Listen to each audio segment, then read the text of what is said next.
शन्नो मित्रः शं वरुणः शन्नो भवत्वर्यमा शन्न इन्द्रो बृहस्पतिः शन्नो विष्णुरुक्रमः ॐ शान्तिः शान्तिः शान्तिः।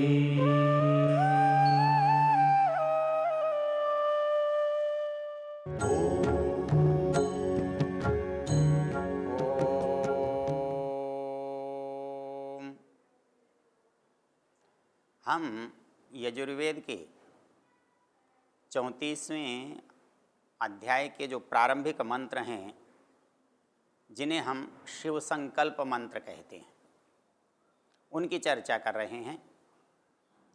इन मंत्रों का ऋषि शिव संकल्प है और मंत्रों का देवता मन है। जैसा हम जानते हैं, देवता का अभिप्राय होता है उस मंत्र में जो बात कही जा रही है वो क्या है। तो जैसे इन मंत्रों का देवता मन है, तो इसका मतलब ये होता है कि इन मंत्रों में मन के विषय में कहा गया है। हमने इन मंत्रों की भूमिका को देखते हुए दो बातों पर विचार किया था। हमने एक विचार ये किया था कि मंत्र का जो अंतिम चरण है वो कहता है तन्मे मनः शिव संकल्पमस्तु। इसका अर्थ होता है तन्मे मनः, ऐसा मेरा मन शिव संकल्प वाला होवे। इससे दो बातें हमारे सामने स्पष्ट थीं। एक ये थी कि मेरा मन कैसा है। इस विषय में हमने लंबी चर्चा करके ये जाना कि प्रकृति में मन की क्या स्थिति है, व्यवहार के समय में मन की क्या स्थिति है, वर्तमान मनोविज्ञान में मन की क्या स्थिति है, सामान्य व्यक्ति के जीवन में मन की क्या स्थिति है। कोई साधक है, कोई वैज्ञानिक है, कोई चिंतक है, उसके अंदर मन की क्या स्थिति है। उनको ध्यान में रखते हुए यदि हम मंत्रों के पदों पर विचार करेंगे तो हमको एक बात बहुत अच्छी तरह समझ में आ जाएगी। हमने अपने प्राचीन और अर्वाचीन जो संदर्भ हैं मन के, उनका एक अंतर देखा।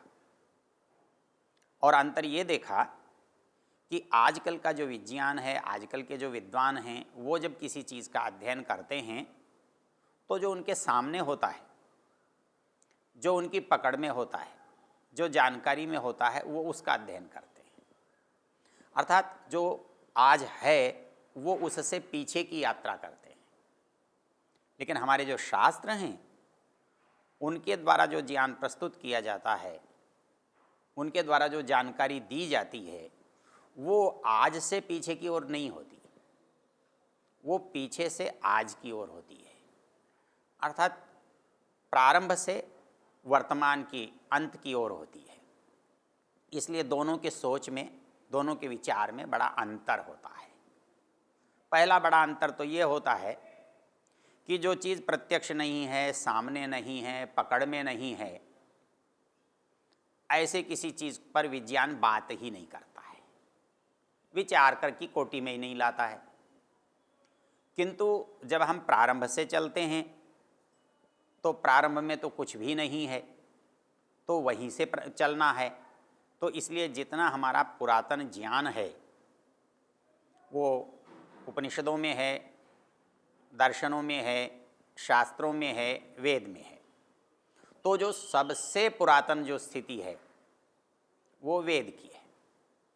इसलिए वेद का ज्ञान पुराना भी है, प्रारंभिक भी है, और उससे भी महत्वपूर्ण बात ये है, ये ईश्वरीय ज्ञान का भाग है। तो इसलिए उसने जो बात कही है या जो बात वहाँ कही गई है वो महत्वपूर्ण है, प्रामाणिक है, सत्य है। तो इस दृष्टि से जब हम वेद के इन मंत्रों पर विचार करते हैं तो हमें मन का स्वरूप, उसके कार्य, उसकी उपयोगिता, उसका प्रयोजन बहुत अच्छी तरह स्पष्ट होता है। महत्वपूर्ण बात तन्मे मनः शिव संकल्पमस्तु, मेरा ऐसा मन शिव संकल्पों वाला होवे। इसका मतलब मन का स्वभाव नहीं है कि वो शिव संकल्प वाला हो। यदि वो स्वाभाविक रूप से शिव संकल्प वाला होता तो किसी के लिए हमारे लिए समस्या नहीं थी, फिर तो वो चलता, ठीक रास्ते चलता, हम भी ठीक चलते। लेकिन वो ठीक रास्ते चलता नहीं है, उसे चलाना है। इसलिए हमने देखा कि उसको चलाने के लिए हमें क्या करना चाहिए। तो उसका स्वरूप यदि हमारी समझ में आता है, वो क्या है, क्या कर सकता है, कैसे बना है, यदि ये हमारी जानकारी में है तो उससे काम लेना भी बहुत आसान है। मंत्र की जो शब्दावली है वो बहुत सरल है। यद जाग्रतो दूरमुदयति, मन के बारे में कहा जा रहा है। जो जाग्रतः, जागते हुए, दूरम उदयति, दूर चला जाता है। हमने पीछे एक बात बताई थी, चर्चा की थी कि और जगह पर तो कहीं हमें जाना है तो शरीर से जाना पड़ता है, लेकिन मन का महत्व है कि शरीर तो यहीं रहता है और वो चाहकर आ भी जाता है। उसके अंदर अपने से बाहर दूर जाने की क्षमता है, योग्यता है, और वापस लौट कर आता है। वापस लौट कर आता है, इससे एक बात सिद्ध होती है कि वो यहाँ बंधा हुआ है। वो इतना स्वतंत्र नहीं है कि वो यहाँ से जाकर कहीं भी चला जाए और लौट कर आए या ना आए, उसकी इच्छा है, ऐसा नहीं है।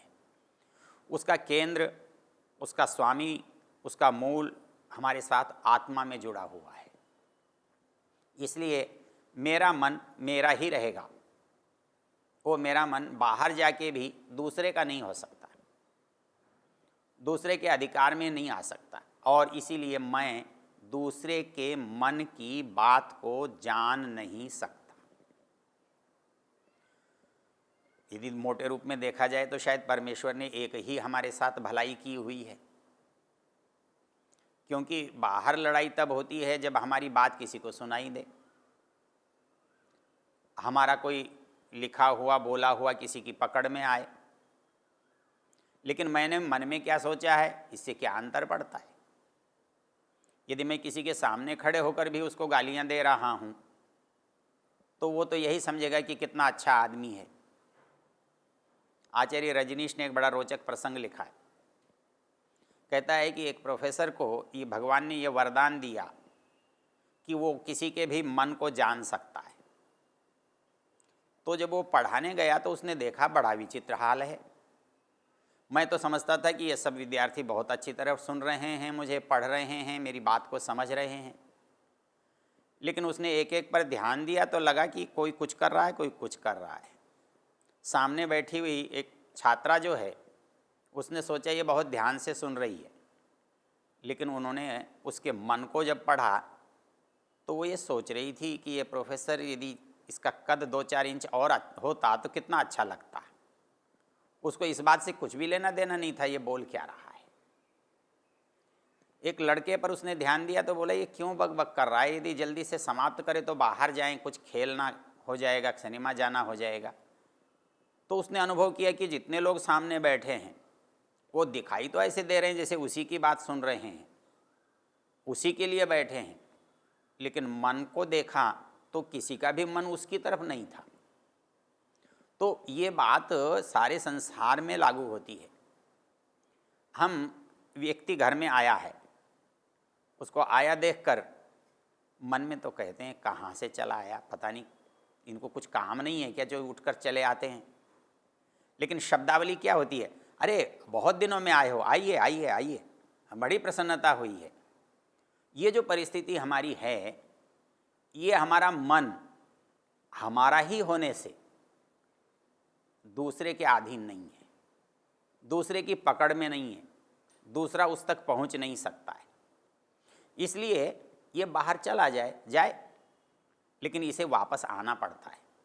जैसे एक बंधा हुआ पक्षी लंबी रस्सी है जाता है और लौट करके वापस वहीं आ जाता है, तो वैसे ही हमारा मन जाता है, चाहे सूरज में चला जाए, चांद में चला जाए, अमेरिका में चला जाए, दूसरे लोक में चला जाए, जाए, लेकिन घूमकर वापस उसे वहीं आना होता है। इसलिए इसकी एक दूसरी विशेषता जो है, जागते हुए भी जाता है और ये सोते हुए भी जाता है।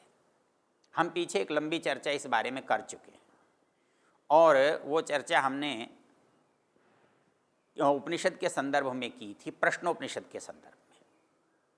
वो उस चर्चा में हमने एक बात देखी थी, वहाँ प्रश्न ये उठाया था कि इस शरीर में कौन जागता है, इस शरीर में कौन सोता है, इस शरीर में स्वप्न कौन देखता है, इस शरीर में सुख किसे होता है और ये सब किसके अंदर स्थित है।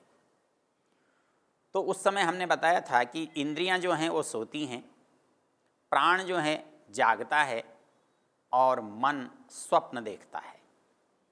उस समय अद्भुत बात ये थी, हमारी आंखें बंद हैं, प्रकाश हमारे पास नहीं है, लेकिन ये मन देखने में किसी प्रकार की बाधा नहीं अनुभव करता। इसको प्रकाश भी दिखाई देता है, धूप भी दिखाई देती है, छाया भी दिखाई देती है, अंधकार भी दिखाई देता है। उसके अंदर ये देख भी सकता है, सुन भी सकता है, गति भी कर सकता है। इससे पता लगता है कि मन की जो क्षमता है, योग्यता है, सामर्थ्य है, वो कितना है। अर्थात मन कभी सोता ही नहीं है, मन कभी विश्राम करता ही नहीं है। ये जो मन है जागते हुए तो बाहर जाता ही जाता है, ये सोते हुए भी बाहर जाता है। इसलिए मंत्र के जो शब्द हैं वो ये कह रहे हैं, यत् जाग्रतः दूरम उतएति। जो मनुष्य के जागते हुए होने पर दूर दूर तक चला जाता है, वो अपनी इच्छा से चला जाता है, हमें पता ही नहीं चलता है कि वो कब चला गया। उसकी जो अभिरुचि है, उसका जो विषय है, उसकी ओर चला जाता है। और कभी कभी हमें इससे भ्रम हो जाता है कि वो शायद मर्जी का मालिक है, चेतन है, स्वामी है, इसलिए चला जाता है।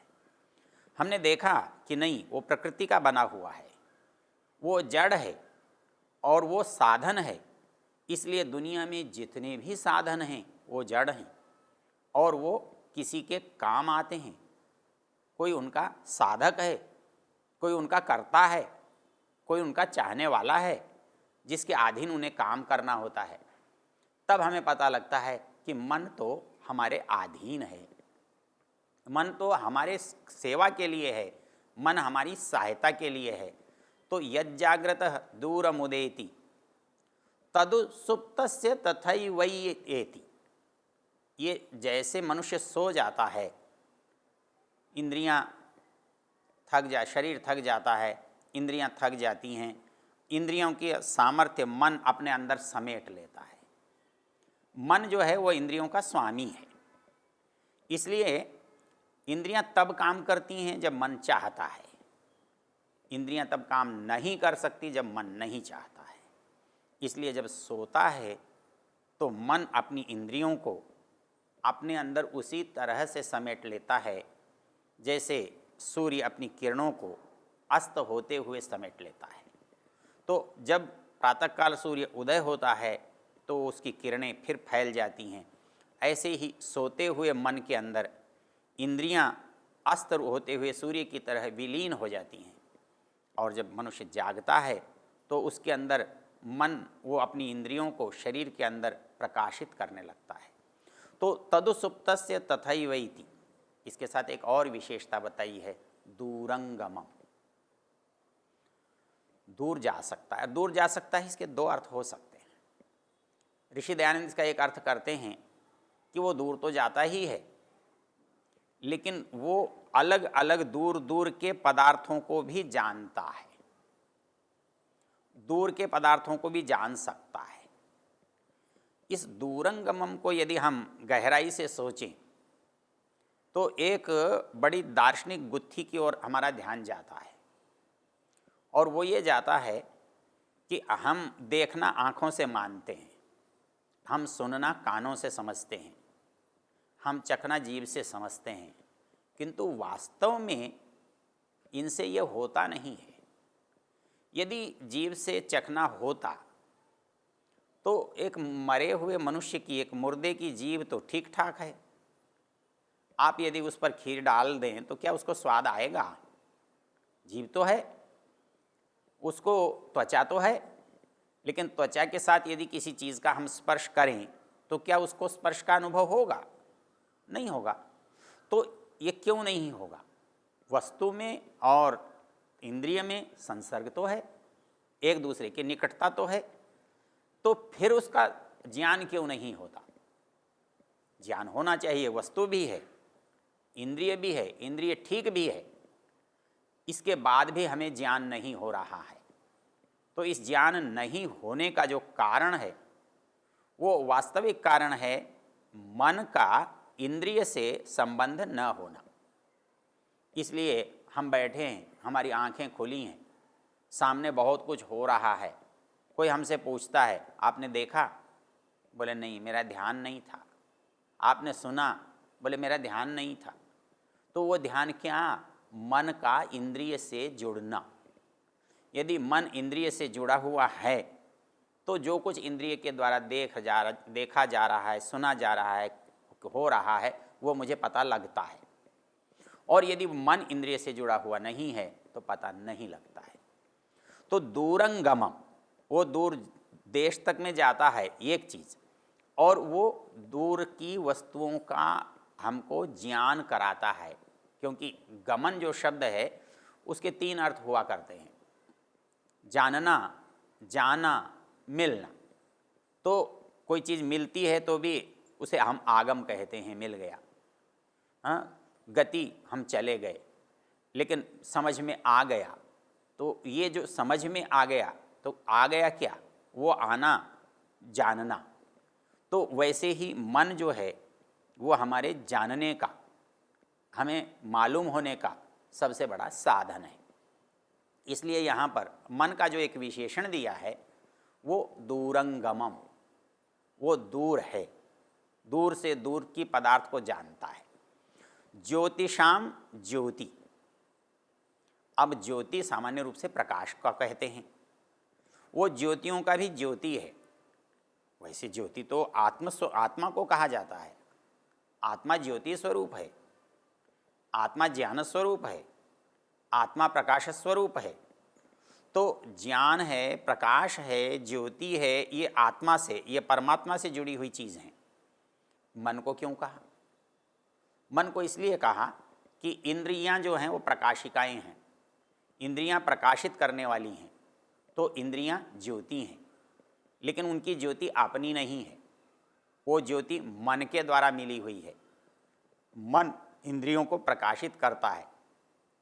इसलिए यहाँ जो शब्द कहा है ज्योतिषाम ज्योति, जो प्रकाशित करने वालों का भी प्रकाशक है, जो प्रकाश का भी प्रकाश है, अर्थात जिनके प्रकाश से अगली चीज़ें प्रकाशित होती हैं। इसलिए यहाँ मन को ज्योतिषाम ज्योति कहा है।